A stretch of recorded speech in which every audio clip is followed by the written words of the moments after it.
Поголема грижа за сите лица сместени во старечки домови во текот на жештините. Се препораките кои што Институтот за јавно здравје ги соопштува во последниот период. Истите вклучуваат редовна хидратација на корисниците, обезбедување разладени и проветрени простории, ограничување на изложеноста на високи температури и директно сонце, како и редовно следење на нивната здравствена состојба. Од раководителите и персоналот се бара доследно спроведување на превентивните мерки со цел да се намали ризикот од топлинска исцрпеност, топлотен удар и други здравствени компликации кај повозрасните лица. Навремената примена на превентивните мерки во установите е од клучно значење за спречување на топлинска исцрпеност, топлотен удар и други здравствени последици поврзани со високите температури.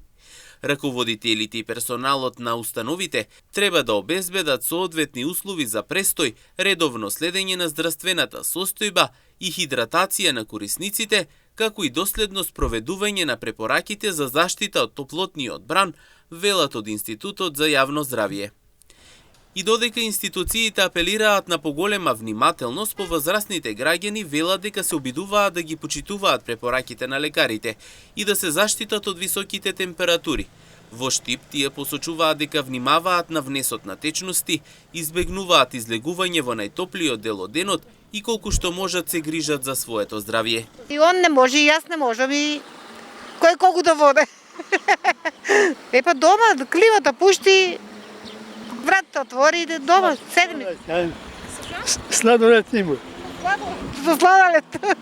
6 години сум и операција правена, не гледам со едното око. Никој не удара внимание и со кичма, со се, не знам дека да одам, никој доктор не те упатува нигде да одиш. Така и страдам, така чекам сега такси да си одам за село. Што сега децата ми стават клима на парно и вентилатор се повеќе. Додека ми стават нови рах куќата и така. Правата за хидрометеоролошки работи највисоката температура во деновите пред нас се очекува да достигне 40 степени.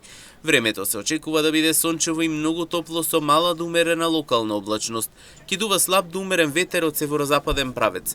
Со најавата на овие високи температури, матичните лекари во Штип исто упатија апел до граѓаните, особено до повозрасните, децата и хронично болните лица, да бидат внимателни, да се хранат здраво, да внесуваат доволно течности и да избегнуваат излегување надвор после 11 часот.